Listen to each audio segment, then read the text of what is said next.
Hello everyone, just another short feedback video as we make our way through this course, Military Ethics and Introduction. I've been enjoying your comments, so thank you for those, keep them coming. I just wanted to feedback on a couple of issues that have come up that I think are interesting and worth maybe discussing a little further. One is the question that a few have asked, why do we study pacifism in a course on military ethics? Surely it's presumed that if we're going to do military ethics, that military action is appropriate.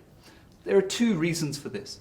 One is that it's a useful way to locate where just war theory, which is the main theory of military ethics, as you now know, it helps us to see where that lies. It lies between pacifism on one extreme and realism on the other extreme. So that's one answer. It helps us to locate just war theory. But the other answer is that we do teach pacifism to our military students, our cadets and midshipmen, future officers in the military. And the reason for that is we think that it's a position they should take very seriously. We want our students to take the view that killing and war are serious things. We want them to really weigh up the possibility that perhaps they're never justified. We in the end argue that there are circumstances in which war is justified, and just war theory gives us a guide to that, but we still want them to take that very seriously. And we have had cases, not many, but some cases, where students have, on studying this material, decided that in fact they don't feel comfortable continuing with a military career. They've decided that as they consider these issues, they really don't feel that they can go into a career that does involve potentially killing people.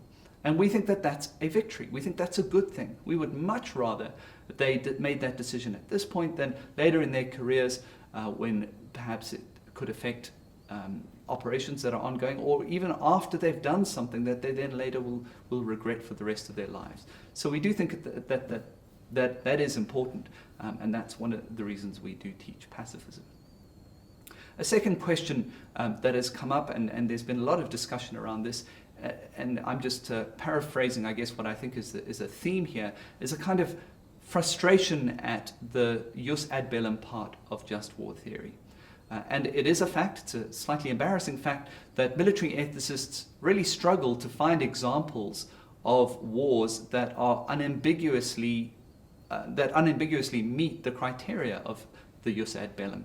And as you've seen, I've tried in the videos to use what are relatively uncontroversial examples, but there's still controversy. And so a number of you have expressed some cynicism, some frustration, and that's understandable.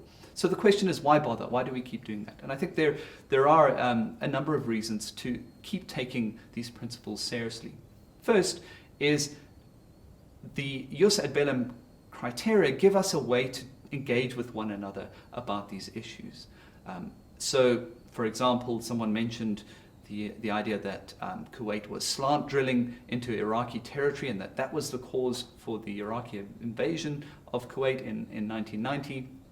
Well, we now have a set of framework, a set of principles that we can use to discuss that. Was that a sufficient just cause? Perhaps, perhaps not. Was that, even if it was a just cause, was invading Kuwait proportional to that just cause? And those are the kinds of things we can now discuss because we have a kind of agreed upon framework. So there's that value to it. Secondly, in a democracy, there is also influence. We can be cynical about how much influence there is, and perhaps some cynicism is justified, but the fact remains that in a democracy, as these principles become increasingly accepted, it becomes much harder for decision makers to simply ignore them. Sometimes they will just pay lip service to them. Some cynics, for example, would think that the name of the invasion of Grenada, Operation Just Cause, was a kind of lip service to the principle of just cause. But still, even if it's lip service, it's something we can hold our politicians accountable to, and there is that growing influence within our society. Finally, there is the fact that this influence is actually starting to make an impact in international law. That's particularly so in the jus in bello, which we come to next, the principles surrounding the use of force within the context of an ongoing war. But we are even starting to see that kind of influence beginning to have an impact on international law for jus ad bellum as well. And there's just one example thus far, and that is the example of the crime of aggression, which is a crime under the Rome Treaty of the International Criminal Court. It's not yet fully ratified. We're going to have to wait until after the 1st of January 2017 to see whether that is fully implemented in international law. But it is an example of how these principles are starting to have a bit of bite. And we have to take the long view. Just war theory has been with us in its relatively developed form that we have now, has been with us for at least 2,000 years. It's taken us 2,000 years to get to this point, but it's starting to have that kind of impact. So we need to not give up on it, I think, at this point. A final point is just to keep in mind again that this is very much an introductory course. It's military ethics and introduction. There is a lot more that could be said about about realism, about pacifism, and even about each of the points or the principles of the jus ad bellum. There's a debate, an academic debate tied to each one of those principles, even the seemingly straightforward ones. So, for example, the requirement of proper authority. There's a debate over whether that should be merely legal authority or should there be some kind of moral authority. What about in a totalitarian regime? Do they have the requisite authority to go to war, or do they have to represent the will of the people in some way? What about a rebel movement? Could it ever be the case that a rebellion or an insurgency could have proper authority in some kind of moral, if not legal sense? So there's a whole debate behind each of these principles that we've looked at. We've only been able to introduce them, and I do encourage you to keep digging further if they're of interest to you.